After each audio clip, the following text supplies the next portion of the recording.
The champagne glass shattered against marble before I could stop it. My hands were shaking, not from the crash, but from what I'd just overheard in Korean behind the velvet curtain. 3 years serving at Seoul Garden Restaurant taught me enough to understand. The black waitress. She saw everything. We can't let her leave tonight. My dark brown hair was pulled back tight, my tan skin glowing under crystal chandeliers, but I felt invisible. Until now. Until I'd walked past the private room and glimpsed something I shouldn't have. A briefcase of cash, a man's terrified face, and Kang Min's tattooed hand holding a gun. The man was begging in Korean, words I understood perfectly. Words about his family, his debts, his mistakes, then silence, then a sound I'd never forget. I ran, not toward the exit, they'd expect that. Instead, I pushed through the kitchen, my black dress catching on steel counters. Behind me, footsteps, heavy, fast. My heart hammered against my ribs like it wanted to escape without me. "Stop her," someone shouted in Korean. The kitchen staff looked up, confused. Maria, the dishwasher, reached out like she might help, but I shook my head. Getting her involved would only make things worse. I burst through the back door into the alley. Cold November air hit my face. Rain had started falling, making the asphalt slick and dangerous. I could see the street lights ahead, safely just 50 feet away. My heels clicked against the wet pavement, almost there, almost. Then a hand grabbed my wrist, spinning me around. I stumbled, my heel breaking, and fell hard against the brick wall. Pain shot through my shoulder, my vision blurred with tears and terror. "Please," I gasped. "I didn't see anything, I swear." The man looming over me wasn't one of the usual guards. He was tall, built like a fighter with a scar running down his cheek. His eyes were empty, cold. He reached inside his jacket, and I knew what was coming. This was it. This was how I'd die in a dirty alley behind a Korean restaurant, leaving Maya motherless. Hyun-soo stepped back. That voice, deep, commanding, wrapped in silk and steel. Kang Min emerged from the shadows, rain darkening his perfectly styled black hair. Tattoos crawled up his neck, dragons and Korean characters I couldn't read in the dim light. His tailored suit probably cost more than my entire year's rent, and somehow the rain made him look more dangerous, not less. His dark eyes found mine, and for the first time in the 3 years I'd worked here, Kang Min actually looked at me, really looked. Not through me like furniture, not past me like air, at me. "Isabel Martinez," he said. My name in his mouth sounded different, dangerous, like a promise and a threat wrapped together. "You have excellent timing, terrible luck." I pressed harder against the wall, my broken heel making me tilt sideways. Rain soaked through my uniform, making me shiver. "I didn't see anything, Mr. Kang. I was just passing by to refill water glasses. I heard a noise, got startled, dropped the tray, that's all." "Liar," he stepped closer. I could smell his cologne now, expensive, dark, overwhelming even in the rain. "You speak Korean. I've heard you with the kitchen staff. You understood every word in that room." My stomach dropped. I'd been so careful, never letting the bosses know I understood their language. It kept me safe, invisible, beneath notice. Now that safety was shattered like the champagne glass. "Basic phrases only," I tried, my voice shaking. "Just enough to communicate about orders and—" "You understood every word in that room." He tilted his head, studying me like I was a puzzle he needed to solve before deciding whether to keep it or destroy it. "The question is, what will you do with that information? Call the police? Sell it to my enemies? Try to blackmail me?" "Nothing, I'll do nothing," my voice cracked. "I have a daughter, she's 6. I just need this job. Please, I'll forget everything. I'll never speak about tonight, I promise." Something flickered across his face. Surprise, maybe, or calculation. He turned to Hyun-soo, speaking rapid Korean I could barely follow through my panic. "A daughter." He turned back to me, rain dripping from his hair. "What's her name?" "Maya." The word came out as barely a whisper. "Where does she think you are right now, Isabel?" "At work. My neighbor watches her until I get home." He nodded slowly, then spoke to Hyun-soo in Korean. "Verify this. Address, school, everything, do it now. I want photos of the child, the neighbor, the apartment. Complete background within 2 hours. Terror flooded my veins like ice water. Don't touch her. Don't you dare. I don't hurt children, Miss Martinez. His eyes hardened into something colder than the November rain. But I do ensure loyalty. Your daughter is insured. You speak one word about tonight and she loses her mother. Permanently. Understand. I nodded, tears mixing with rain on my face. What choice did I have? Call the police. They'd never reached me before Kang Min's people did. Run? Where? I had $200 in my bank account and a daughter who needed stability after everything we'd been through. Good. He adjusted his cufflinks, those tattooed hands moving with practiced grace. You'll work in the private rooms from now on. My rooms, where I can watch you. Your pay increases to $3,000 a month. Consider it a hazard to pay for what you witnessed. $3,000. Double my current salary. Money that could finally get us out of our crumbling apartment, buy Maya new clothes instead of thrift store finds, pay for the art classes she desperately wanted. And if I refuse? I asked, already knowing the answer. Then you're a liability I can't afford. He said it simply, like discussing the weather. I don't enjoy killing people, Isabel, but I will protect what's mine, always. He turned to leave and then paused. Go home, take tomorrow off. Report Thursday night, 9 p.m., 3rd floor. Wear something elegant. Black, no jewelry, and Isabel. He looked back at me, rain reflecting in his dark eyes. Don't make me regret being merciful, I rarely am. I watched him disappear into the shadows, Hyun-soo following like a massive ghost. Only then did I let myself collapse against the wall, sobbing into my hands. What had I done? What had I witnessed? And how was I going to survive this? The next morning, I couldn't tell Maya the truth. How could I explain to a 6-year-old that Mommy had witnessed something terrible and was now trapped working for a monster? Instead, I smiled over breakfast and told her I got promoted. More money means more art supplies for you, baby, I said, watching her face light up. Can I get the good colored pencils, the ones with 100 colors? Maybe even the ones with 200 colors. She hugged me so tight I could barely breathe. This was why I'd said yes. This moment right here. Maya deserved better than our struggling existence. If working for Kang Min meant giving her that, maybe I could live with the guilt. That evening, my phone rang. Unknown number.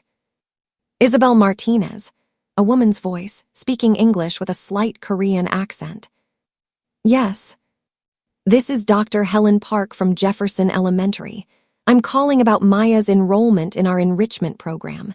Your application was accepted. Full scholarship, starting next month. I hadn't applied to any enrichment program. I think there's been a mistake. No mistake. Your employer sponsored her application. The program includes art classes, music lessons, and tutoring. Everything's covered. After she hung up, I stared at my phone. Kang Min. It had to be. This was his way of showing me what compliance bought. Or maybe it was another chain, binding me tighter to him through my daughter's happiness. Thursday night, I reported to the 3rd floor, the level I'd never been allowed on. The level where Seoul Garden stopped being a restaurant and became something else entirely. The elevator doors opened to reveal a world of dark wood panels, red silk walls, and men in expensive suits conducting business in hushed Korean. A woman in a black kippah dress met me. She was young, maybe 25, with perfect skin and eyes that had seen too much. You're Isabel. Follow me. Mr. Kang's rules: never speak unless spoken to, never look directly at the guests, never repeat anything you hear. Break these rules once, you're gone. Break them twice, you're dead. She said it so casually, like discussing the weather. What's your name? I asked as we walked down the corridor. Names don't matter here, but you can call me Hana. Kang Min's private room was the largest, overlooking the city through floor-to-ceiling windows. Inside, 6 men sat around a low table, smoke curling from expensive cigars. Maps spread before them, marked with red circles and Korean characters. Territory markers, I realized. Distribution routes. All of it damning evidence I was now part of. I entered with a tray of whiskey, my hands steady through sheer will. I'd learned to make myself small, forgettable. I set down glasses, poured drinks with my eyes lowered, and turned to leave. "Stay," Kangmin said. I froze. The other men looked up, confused. One of them said something in Korean about inappropriate presence, but Kang Min's sharp response silenced him. "Against the wall. I want her where I can see her." So I stood there for 2 hours while they discussed territory, who controlled what streets, which politicians they owned, and how to handle the Chinese problem in the warehouse district. Every word in Korean, every word I understood, every word branding itself into my memory. Kang Min watched me the entire time. Not constantly, but in glances that felt like fingers trailing down my spine, testing me, waiting for me to react to show I understood. Several times, someone said something deliberately shocking, descriptions of violence, threats against rivals, and Kang Min's eyes would flick to me, measuring my response. I kept my face blank, my posture perfect, my breathing steady. I became the wall behind me, present but irrelevant. When they finally dismissed me, my legs nearly gave out in the elevator. This became my routine. 3 nights a week, I served at Kang Min's meetings, standing as a silent witness to crimes I couldn't report without losing everything. During the day, I was regular Isabel, Maya's mom, the woman who bought groceries and helped with homework and pretended everything was normal. But at night, I entered a different world. A world of whispered threats and calculated violence, where men decided the fates of others over expensive whiskey and imported cigars. Maya asked why Mommy came home so late now, why I jumped at loud noises, why I cried in the bathroom with the shower running to muffle the sound. "Mommy's just tired, baby," I'd say, holding her tight and breathing in her strawberry shampoo. "But it's all going to be okay, I promise." 1 month in, everything changed. I was pouring wine when one of Kang Min's men, a snake named Yi Sung, grabbed my wrist. Hard. His fingers dug into my skin, leaving marks that would purple by morning. "Slower," he slurred in Korean. "I want to watch you bend over." The room went silent. I tried to pull away, but his grip tightened. "Let go," I said in English, keeping my voice level. Inside, panic was screaming. I'd survived an abusive relationship before. I knew what came after men like this felt entitled to touch. "Make me," he laughed. His other hand reached for my hip, fingers digging in through the fabric of my dress. The sound of a gun cocking was louder than my heartbeat. Kang Min stood, his weapon pointed at Yi Sung's head. "Let her go, now." "Boss, I was just having a little fun." "Your hand, her wrist. Remove it or lose the hand." Kang Min's voice was ice and death. No emotion, just certainty. Yi Sung released me like I'd burned him. I stumbled back, cradling my wrist. The room was frozen, everyone staring at Kang Min, who'd never drawn his weapon in these meetings before. This was unprecedented. Dangerous. "Get out," Kang Min said to Yi Sung. "You're done. Clean out your desk by morning. If I see you after sunrise, you won't see another one." "But boss, I've been loyal for 8 years." "You touched what's mine." His voice dropped to something terrible. "Be grateful I'm letting you walk out instead of carrying you."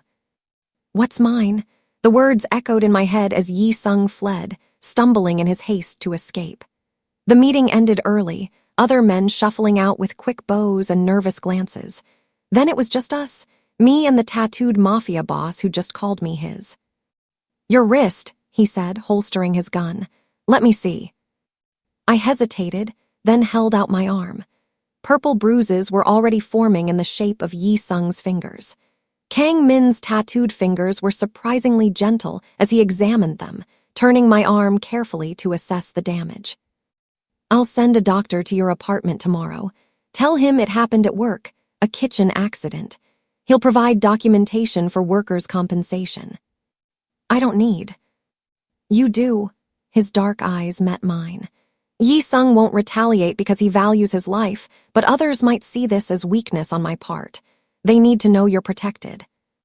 "I don't understand," I said, exhausted by fear and confusion. "Why? I'm just a waitress you're blackmailing. Why would you?" "I don't allow disrespect in my organization," he interrupted. especially not toward those under my protection. I'm not under your protection, I'm under your threat. The words escaped before I could stop them. Maya's face flashed through my mind. What would happen to her if I pushed too hard? But I was tired of being afraid, tired of pretending submission. His dark eyes met mine, and this time I didn't look away. Maybe it was adrenaline. Maybe I was just tired of being invisible again. You're holding my daughter over my head. That's not protection, Mr. Kang. That's a leash. Silence stretched between us like a blade. Then, impossibly, he smiled. Small, barely there, but real. You're brave, Isabel Martinez. Foolish, but brave. He walked to the window, hands in his pockets. Without the gun, without the threatening posture, he looked almost human. Almost. Your daughter, Maya, 6 years old, attends Jefferson Elementary, loves strawberries and drawing horses. Her favorite color is purple. She wants to be an artist when she grows up. My breath caught. How do you? Before you panic, that's all we know. I don't investigate children beyond confirming they exist, but I had to know you were telling the truth about her. He turned back to me, and something in his expression had softened. She's in the enrichment program now. Her art teacher says she has real talent. You've been watching her. I've been ensuring her safety. There's a difference. I wanted to scream, wanted to rage at him for invading our lives. But part of me, a traitorous, practical part, recognized the truth. Maya was safer now than she'd been in years. No one would touch her while Kang Min's shadow loomed over us. What do you want from me? I asked, exhausted. Honestly, I don't know anymore. He loosened his tie, and I glimpsed more tattoos beneath his collar, intricate designs that probably told stories I'd never hear. You were supposed to be insured, a convenient witness I could control, but you're more complicated than that. I'm a waitress with a daughter and student loans. I'm not complicated. You speak 3 languages fluently, Korean, English, and Spanish. You have an art history degree from UC Berkeley, but work minimum wage because your ex-husband destroyed your credit and forced you out of your career. You escaped him 2 years ago and rebuilt your life from nothing. He saw my shock and continued. You volunteer at Maya's school despite working 60 hours a week. You send money to your mother in Texas every month even though you can barely afford rent. You're learning coding online through free courses because you think it might lead to better opportunities. He paused. I investigate everyone in my orbit, Isabel. It's how I stay alive. And what I learned about you is impressive. Anger flooded through my fear. You have no right. I have every right. This is my world. You walked into it. But here's what I'm offering. Work for me properly. Not as a waitress, as an interpreter and analyst. My dealings are expanding into South America. I need someone who speaks Spanish and Korean, someone who understands art and culture, someone the cartels won't suspect because you're not part of my usual crew. You want me to help you commit more crimes? My voice rose despite my better judgment. I want to pay you $50,000 a month to translate conversations and analyze cultural contexts. That's it. No violence, no direct participation. Just listen and tell me what's being said, what's being meant beneath the words. $50,000. I made $22,000 a year as a waitress. That kind of money would pay off my debts within months, secure Maya's future, buy us a real apartment with a yard where she could play safely. We could visit my mother. I could afford real medical care instead of free clinics. But it would also make me complicit, an actual criminal instead of an accidental witness. I need time to think, I said. You have until tomorrow night. He handed me a business card with just a phone number. Call me with your answer. And Isabel? He looked at me with something that might have been respect. Whatever you decide, your daughter remains untouched. That threat is off the table. You've earned that much by keeping silent for a month. I left his office shaking, the card burning in my pocket like a promise or a curse. In the elevator, Hana appeared beside me. He doesn't usually offer, she said quietly. The fact that he's giving you a choice means something. What does it mean? That he respects you, or fears you. With Kang Min, sometimes those are the same thing. That night, I couldn't sleep. I stood in Maya's doorway, watching her peaceful face, her stuffed horse tucked under one arm. She'd drawn a picture at school today, a castle made of rainbows with two stick figures labeled Mommy and me. In her world, we were safe, protected, happy. What kind of mother was I, even considering Kang Min's offer? But what kind of mother would I be if I refused the chance to give her real security, real opportunities? I'd escaped one dangerous man only to become entangled with another. But unlike my ex-husband, Kang Min's danger was predictable, professional, and he'd shown more respect for my boundaries in 1 month than Marcus had in 4 years of marriage. At 2 a.m., my phone rang. Unknown number. "Don't do it," a woman's voice said in Korean. "Don't work for Kang Min. He'll destroy you like he destroys everything he touches." "Who is this?" I switched to Korean automatically. "Someone who survived him, barely." She sounded young, terrified. "He seems kind at first, protective. Then he owns you body and soul. Every choice becomes his. Every thought is monitored. Run, Isabel. Take your daughter and disappear before it's too late." "Why are you calling me? How did you get this number?" "Because I couldn't save myself, but maybe I can save you. He's watching you right now. He knows I'm calling, but I don't care anymore. Some things are worth dying for." Her voice broke. "Run." The line went dead. I sat in the dark, heart racing, mind spinning. Who was she? Why warn me? Was this a test from Kang Min himself? Or was it genuine, a desperate woman trying to save me from her own fate? The next evening, I called the number on his card. He answered on the first ring, like he'd been waiting. "I'll do it," I said, "but I have conditions." "I'm listening." "First, my daughter never knows what I do. Never. She thinks I work in international business consulting. Second, if anything happens to me, you ensure she's taken care of, legal guardians, college fund, everything. Third, I'm out after 2 years, no matter what. You don't own me forever." Silence stretched. Then, "Agreed. Welcome to the organization, Miss Martinez. We'll discuss details tomorrow at noon. I'm sending a car to your apartment at 11:30. He paused. "And Isabel, that phone call you received last night at 2:14 a.m. Forget it. The woman who called won't be calling again." The way he said it, matter of fact, final, made my blood run cold. "What did you do to her?" "Nothing. She did it to herself. Sometimes people make choices they can't survive. Don't be one of them." His tone softened slightly. "Sleep well. Tomorrow, your real education begins." I didn't sleep. How could I, knowing I just agreed to work for a man who spoke of death like discussing the weather?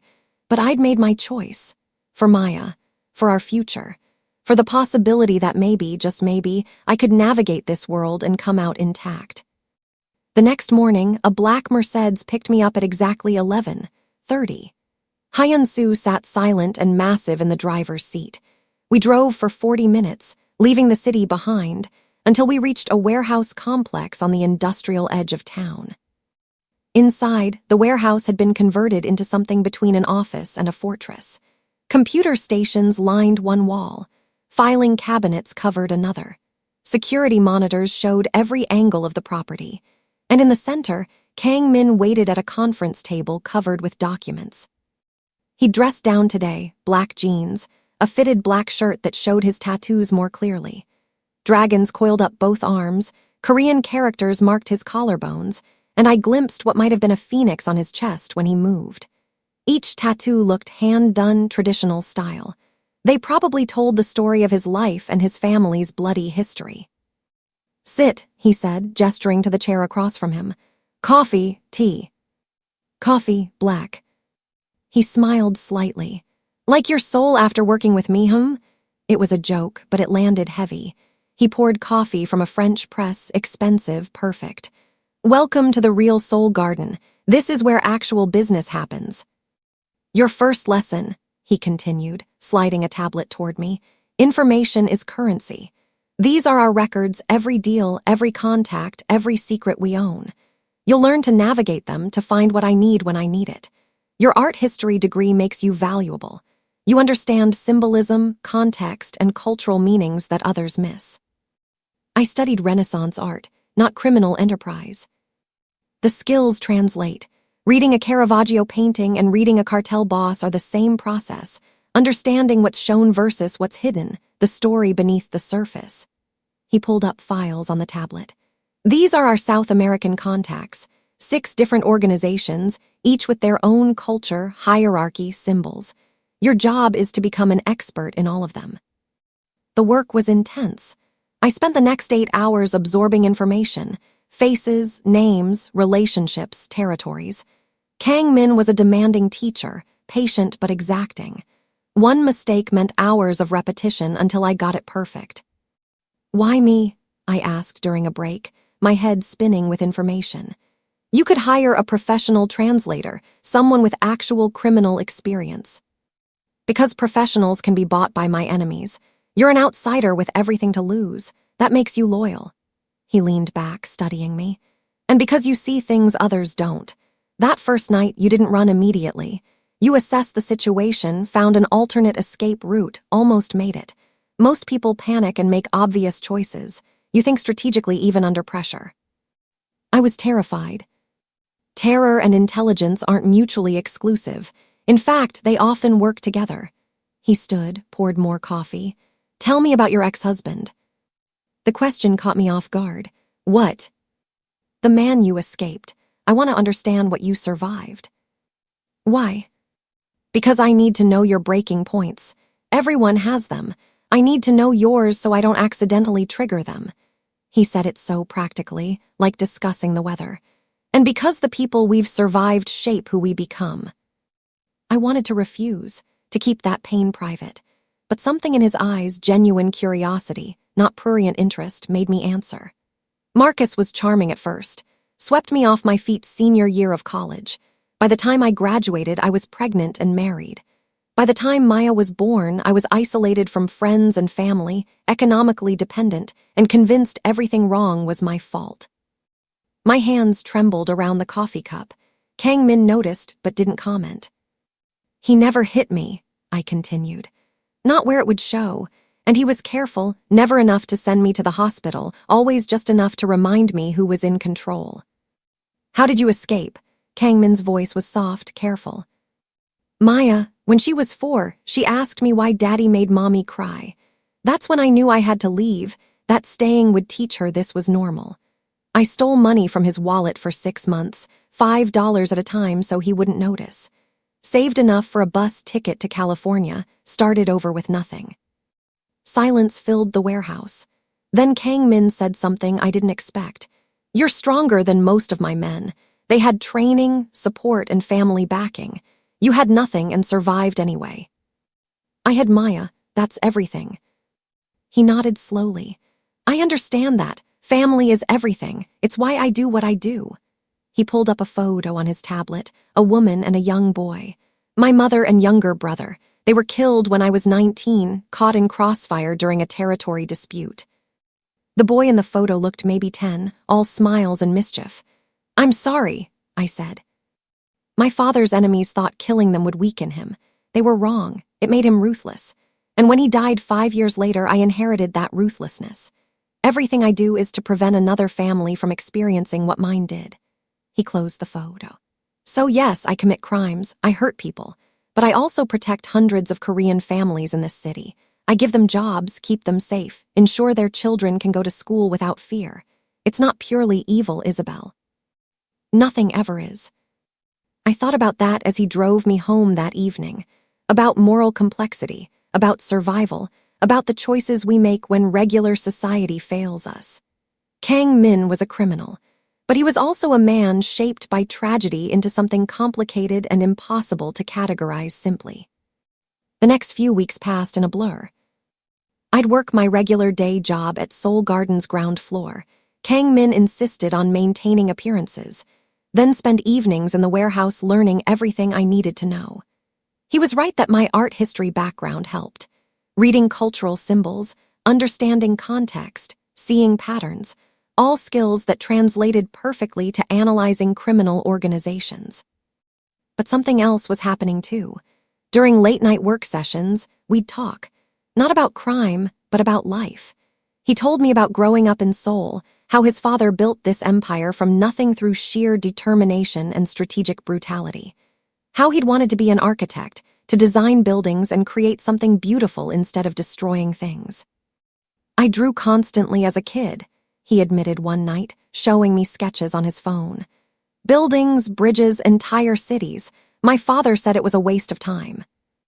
The drawings were beautiful, detailed, imaginative, showing real talent. You could still do this, I said. It's not too late. It is. The moment I took over the organization, that possibility died. I can't be both architect and crime lord. The worlds don't mix. He put the phone away. What about you? What did you want before life happened? Museum curator. I wanted to work at the Getty, surround myself with beauty, help people understand art's power to transform. I laughed bitterly. Instead, I pour drinks and translate threats. Maybe not forever. 2 years, remember. After that, you're free. I'll ensure your record stays clean. You could still pursue that dream. With 2 years of unexplained income and employment gap, no museum would hire me. Then I'll buy you a gallery. Consider it severance. He said it casually, like offering pocket change instead of a life-changing gift. I don't want your money beyond our agreement. Why not? You've earned it. You're good at this work, Isabel. Better than people who have done it for years. He pulled up analytics on his screen. Your assessment of the Rays cartel's internal dynamics was more accurate than our intelligence divisions. You understand people in ways that come from surviving, from having to read situations to stay safe. I understood then that my trauma had given me skills. Painful, terrible skills, but valuable ones. The ability to read micro-expressions, to sense danger before it manifested, to navigate complex power dynamics, all learned from surviving Marcus, now serving me in this strange new world. 6 months in, the cartel meeting happened. Kang Min told me 3 days in advance, giving me time to prepare. Eduardo Reyes controls cocaine distribution across the West Coast, he explained. He's dangerous, unpredictable, and currently dissatisfied with our arrangement. I need you there to translate and read him. Can you do this? Do I have a choice? Yes, he looked at me seriously. This is dangerous. He's volatile. If you want to sit this one out, I'll find another translator. But we both knew I wouldn't refuse. I needed to prove myself, to show I wasn't just Kang Min's captive but a valuable asset. I'll do it. What do I need to know? He spent 2 days preparing me. Reyes' background, his organization's structure, key players, cultural norms in Colombian cartels, warning signs of violence, exit strategies if things went wrong. Stay behind me at all times, Kang Min instructed. If shooting starts, hit the ground immediately. Hyun Soo will cover you. If I give the code word Seoul, you run for the exit. Don't look back, don't wait for me, just run. The meeting took place in a neutral warehouse, both sides bringing equal numbers of armed men. I stood beside Kang Min in a conservative black suit, my hair pulled back, trying to look professional and forgettable. Eduardo Reyes entered like a king inspecting conquered territory. He was handsome in a dangerous way, expensive suit, perfect teeth, dead eyes that calculated the value of everything they saw. His gaze landed on me and lingered. Kang Min, he said in Spanish, you bring a woman to a business meeting. Are you getting soft? She's my translator, Kang Min replied in English. I want to ensure we understand each other perfectly. I speak English, Reyes said, still in Spanish. But fine, let's see if your pretty translator can keep up. The negotiation began. Reyes wanted better terms, lower prices, larger territories, more flexibility in distribution. Kang Min refused each demand politely but firmly. Voices rose. Hands moved toward guns. I kept translating, my voice steady even as my heart raced. Then Reyes said something in rapid Spanish, too fast for Kang Min to catch without translation. The Korean's pretty translator. I'll take her as part of the deal. 1 night with her, you get everything you want. That's my price. Time froze. I should translate. That was my job. But the words stuck in my throat like glass. I looked at Kang Min and saw him watching me, reading my face, understanding something was wrong even without the translation. What did he say? Kang Min asked in English. Before I could answer, Reyes continued in Spanish, thinking Kang Min couldn't understand. Look at her. That skin, those curves. I bet she'd be grateful for attention from a real man instead of a tattooed Korean thug.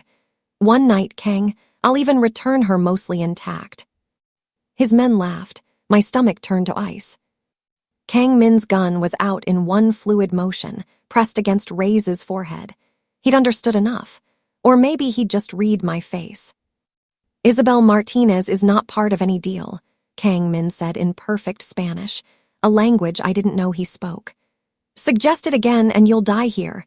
Your men, too, will start a war I promise you'll lose. The warehouse exploded into chaos, guns drawn, everyone shouting in 3 different languages. But I only saw Kang Min, his dark eyes blazing with protective fury, his tattooed hand steady on the weapon that stood between me and horror. You'd start a war over a woman, Ray's laughed, but it sounded nervous. She's just a translator. She's mine, that makes her untouchable. Kang Min's voice was cold death.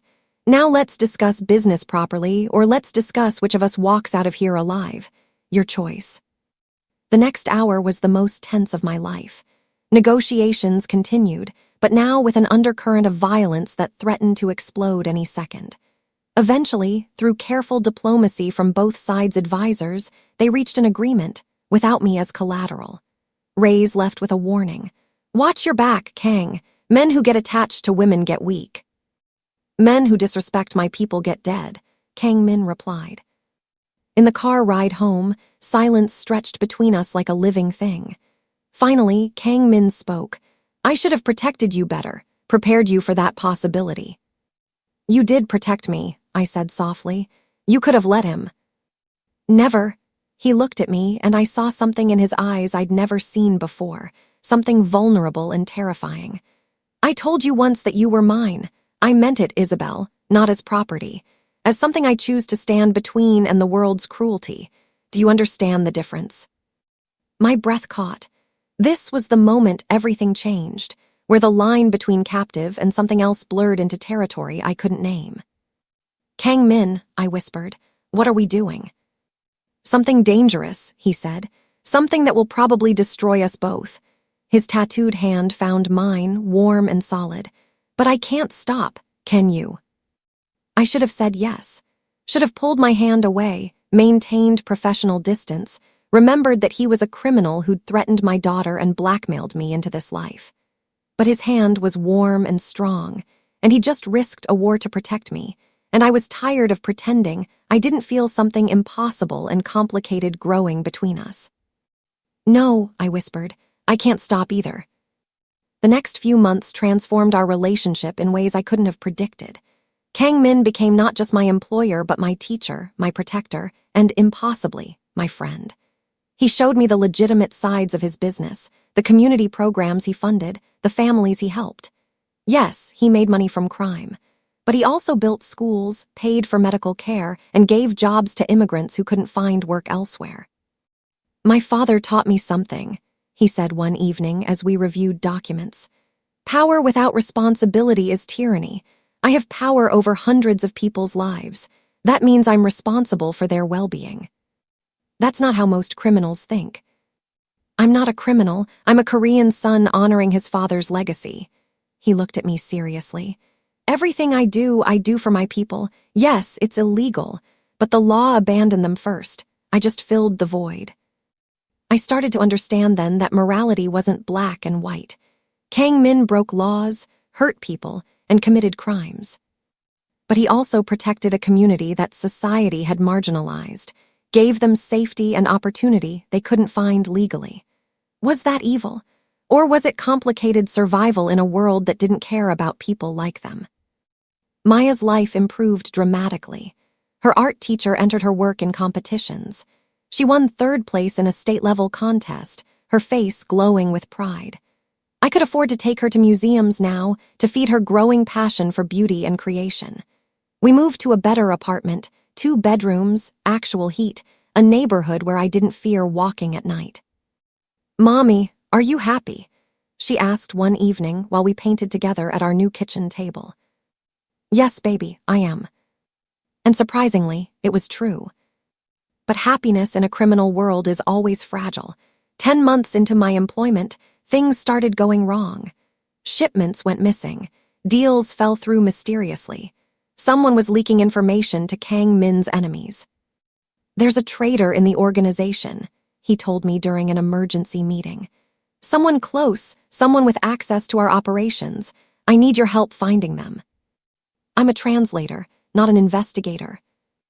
"You notice things, you see patterns. Look through these records, find me something everyone else missed." I spent 3 days analyzing everything. Transaction records, meeting notes, communication logs, and slowly a pattern emerged. Small inconsistencies, tiny timing issues, messages that didn't quite fit, all pointing to one person, Hana, the woman who'd welcomed me on my first day on the 3rd floor. "Are you sure?" Kang Min asked when I showed him my findings. "The pattern is clear. She's the only one with access to all these systems who was present at each compromised operation." I felt sick. Hana had been kind to me and had helped me navigate this world. "What will you do to her?" "What I have to do. She betrayed us." His face was hard, unreadable. "This is the part of my world you haven't seen yet, Isabel. The part where loyalty matters more than life." "Let me talk to her first. Maybe there's an explanation." "There's always an explanation. It doesn't change what happens next." But he let me try. We brought Hana to the warehouse, not roughly, not violently, just a request for a meeting. She knew the moment she saw us what this was about. "How did you figure it out?" she asked me in Korean, her face calm despite her fear. "The timing. You were always in the right place to hear the wrong things." I switched to English for Kang Min's benefit. "Why, Hana? He trusted you." "Because he killed my brother." She looked at Kang Min with pure hatred. 3 years ago, your father ordered my brother's execution, called him a traitor over a misunderstanding. Your father wouldn't listen to explanations, just had him shot and dumped in the river. I've been waiting ever since for revenge." Kang Min's face went pale. "What was your brother's name?"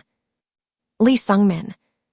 I watched Kang Min's expression shift from anger to something like grief. "I remember him. My father told me he was skimming money. I was 19, had no power to question his decisions. By the time I took over and reviewed the case, I realized my father was wrong. Your brother was innocent." "But you never told anyone," Hana said bitterly. "Never cleared his name, let my family live in shame." "Because I was trying to protect them. If I admitted my father made that mistake, his enemies would have used it as weakness. Your family would have become targets for revenge. I kept silent to keep them safe." Kang Min looked genuinely anguished. "I sent money, anonymous scholarships for your younger siblings, your mother's medical bills paid. I've been trying to make amends without exposing you to danger. I didn't want your blood money. I wanted justice." "And now," Kang Min's voice was quiet, "you've betrayed me, cost the organization millions, put dozens of people in danger. What justice does that serve?" Hana's composure cracked. "I just wanted you to hurt like I hurt, like my mother was hurt when they pulled Sung Min from the river." The warehouse was silent. Kang Min looked at me, and I saw the question in his eyes. What do I do? He was actually asking my opinion on whether to kill this woman who'd betrayed him. "Let her go," I said. "Isabel, let her go. She's right about justice. Your father was wrong. You've been trying to make amends. Killing her doesn't fix anything. It just adds another body to a pile that's already too high." I looked at Hana. "But you have to disappear.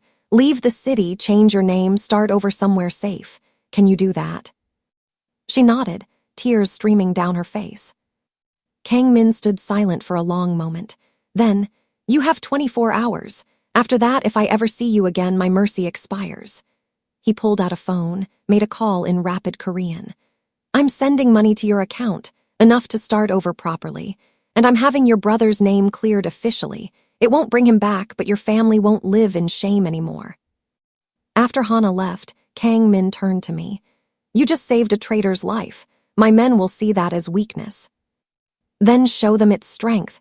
Show them you're better than your father was, that you can acknowledge mistakes and choose mercy." I stepped closer.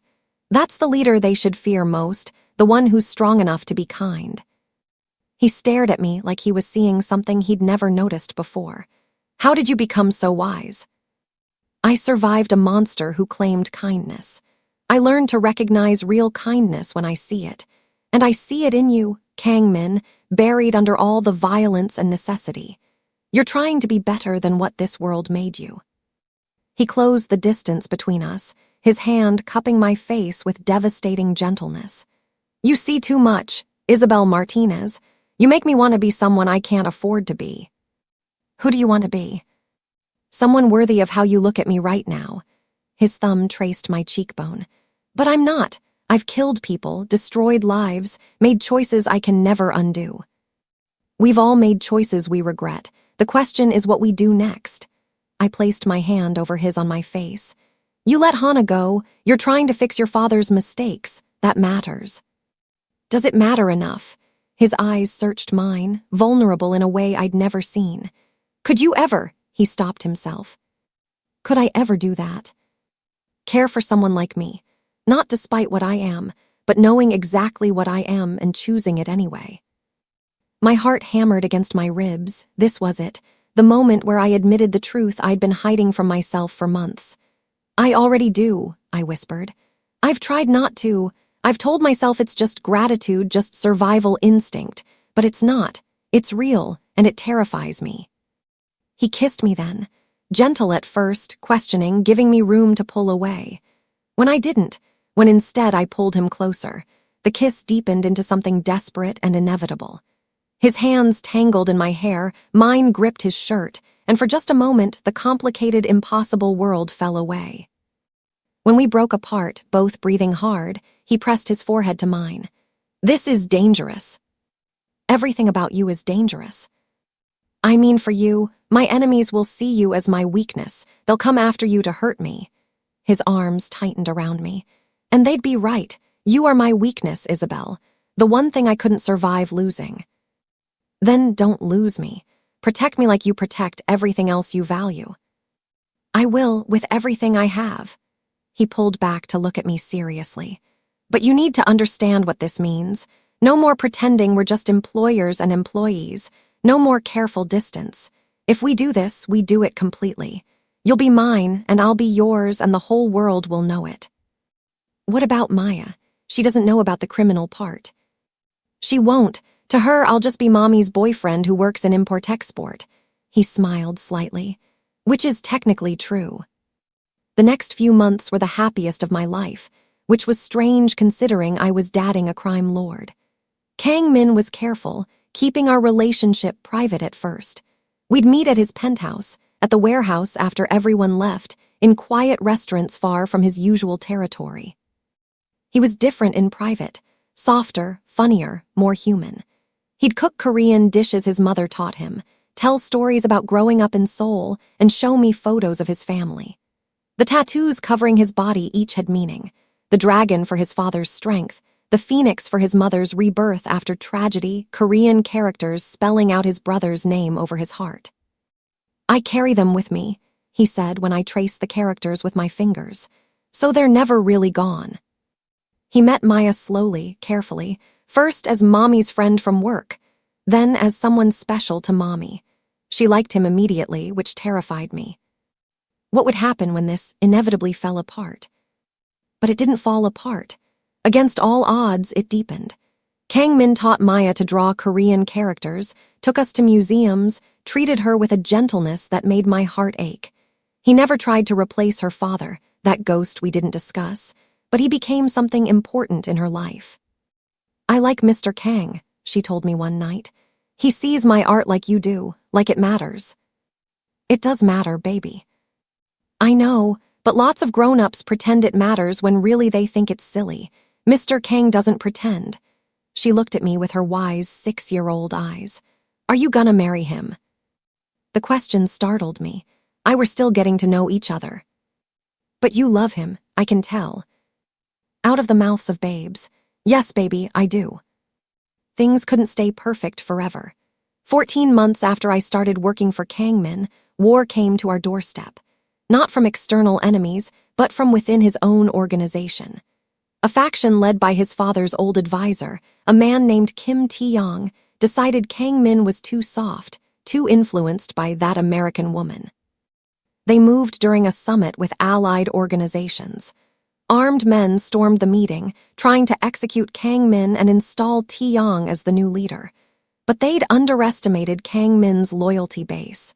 The people he'd protected, the community he'd built, they fought back. The battle was brief but brutal. I wasn't there. Kang Min had left me at the warehouse with Hyun-soo. But I heard the gunfire echoing across the industrial district, felt my heart stop with each shot, and prayed to a god I wasn't sure I believed in anymore.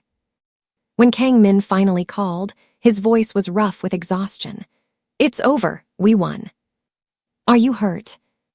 "Nothing serious. Taeyong is dead. The traitors are dealt with." He paused.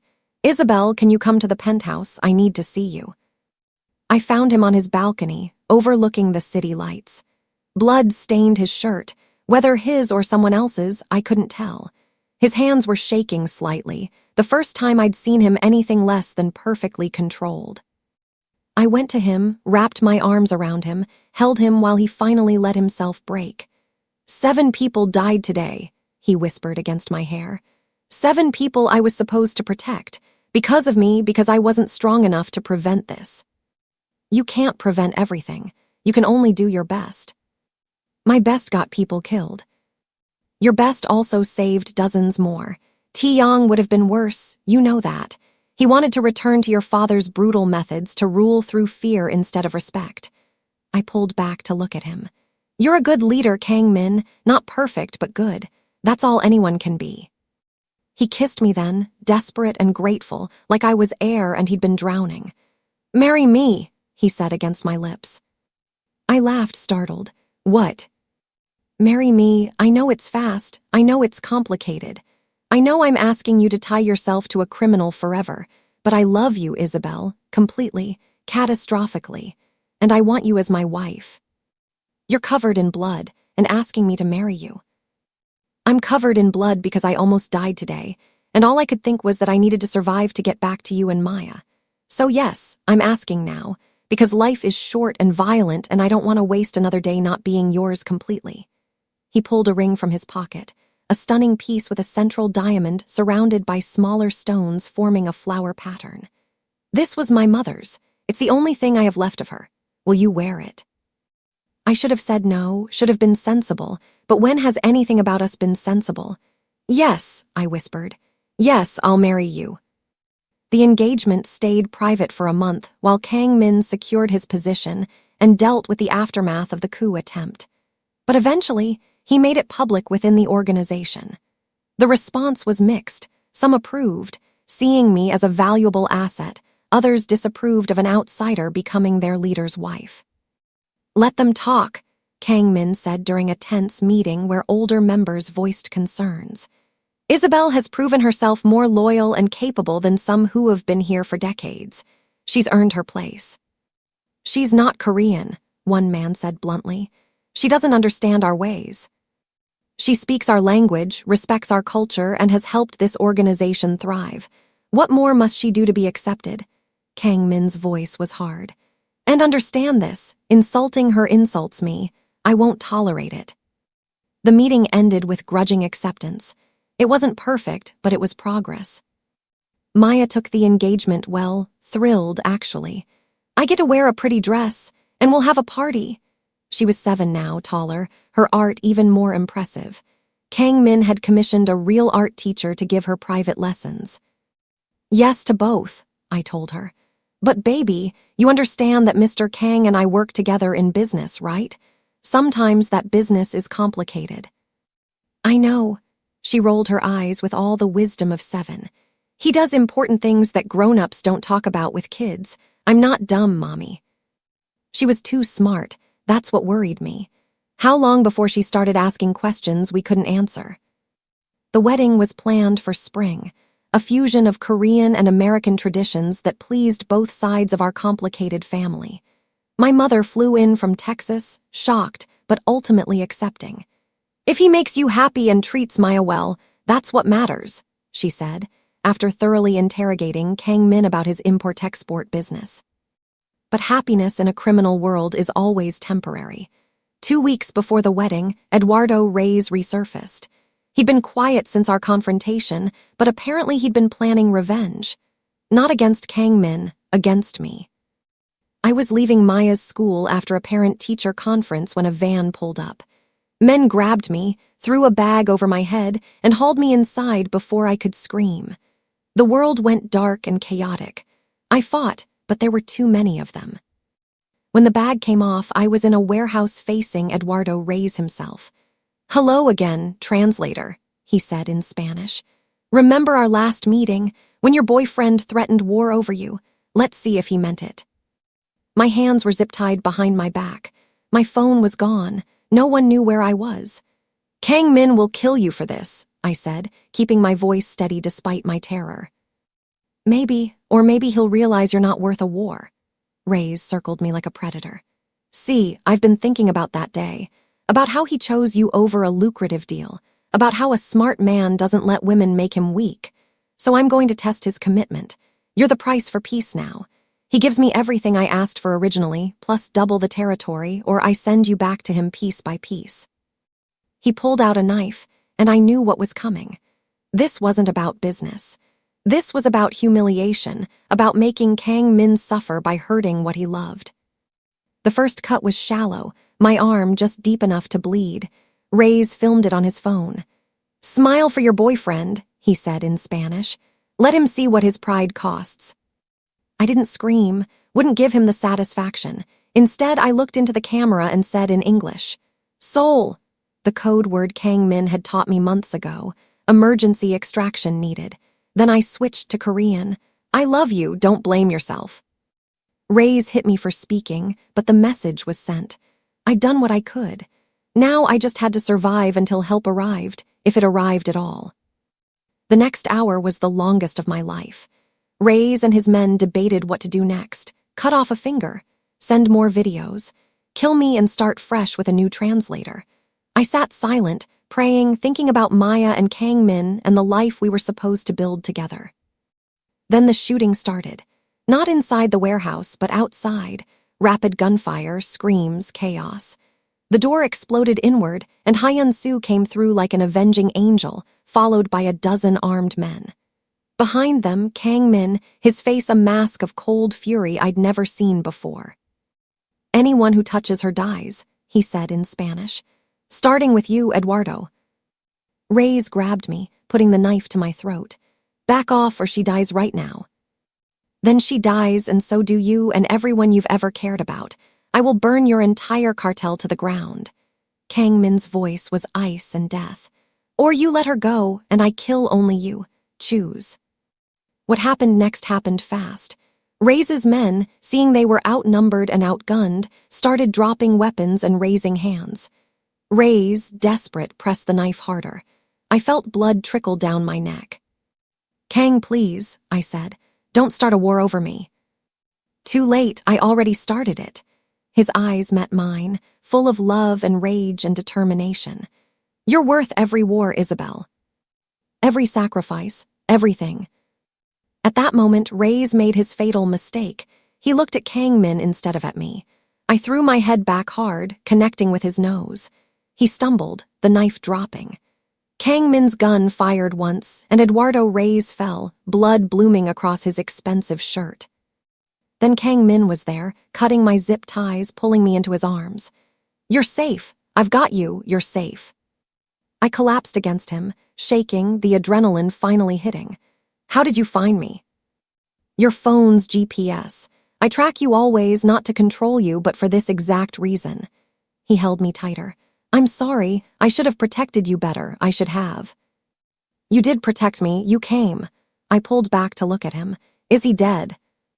"Yes." No remorse in his voice, just certainty. "Good." I said it without hesitation, without guilt.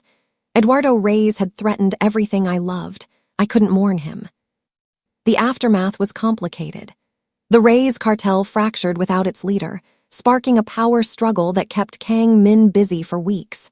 But he made sure I was protected, constant security, a safe house we moved to temporarily, everything necessary to keep Maya and me safe. "I can't do this anymore."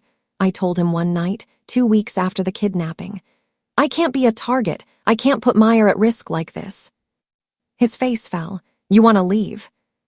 I want to be safe. I want Maya to be safe. I took a breath. I want out of the criminal part. Keep the import-export businesses, the legitimate ventures. Let someone else run the illegal operations. We have enough money. We can step back. You're asking me to walk away from my father's legacy. I'm asking you to choose a different legacy, one where you don't risk dying every day, one where Maya doesn't lose another father figure to violence. I held his face in my hands. You're brilliant, Kang Min. Build something new, something that won't get us all killed. He was silent for a long time. Then, okay. Okay. You're right. This life, it's what I inherited, but it doesn't have to be what I keep. I've been transitioning the legitimate business anyway. I'll accelerate it. Within a year, we'll be out of the criminal operations completely. Your men won't accept that.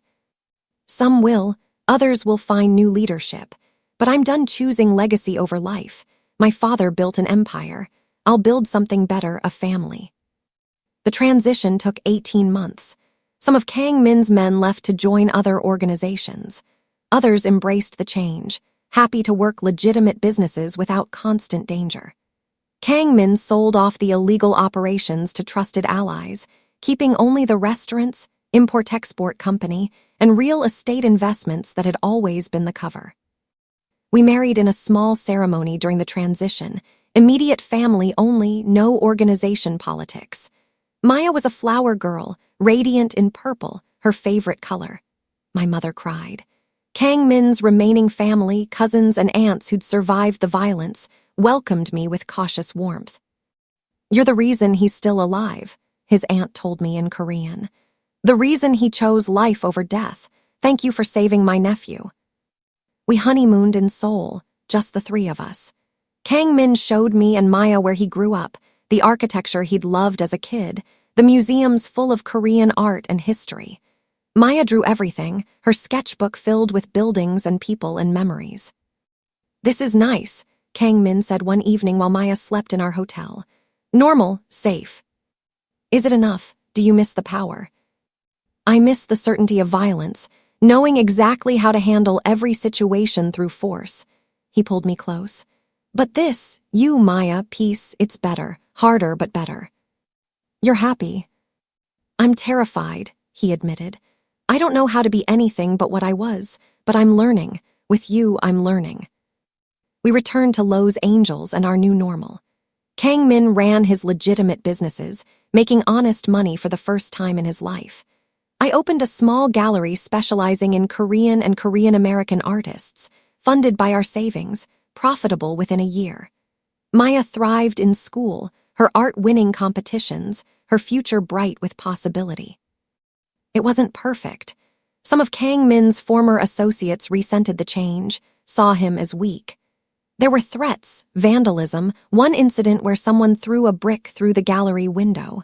But we survived it all together, building something new from the ashes of his old life. Do you regret it? I asked him 2 years after the wedding, watching Maya's art show opening at my gallery. Giving up the organization.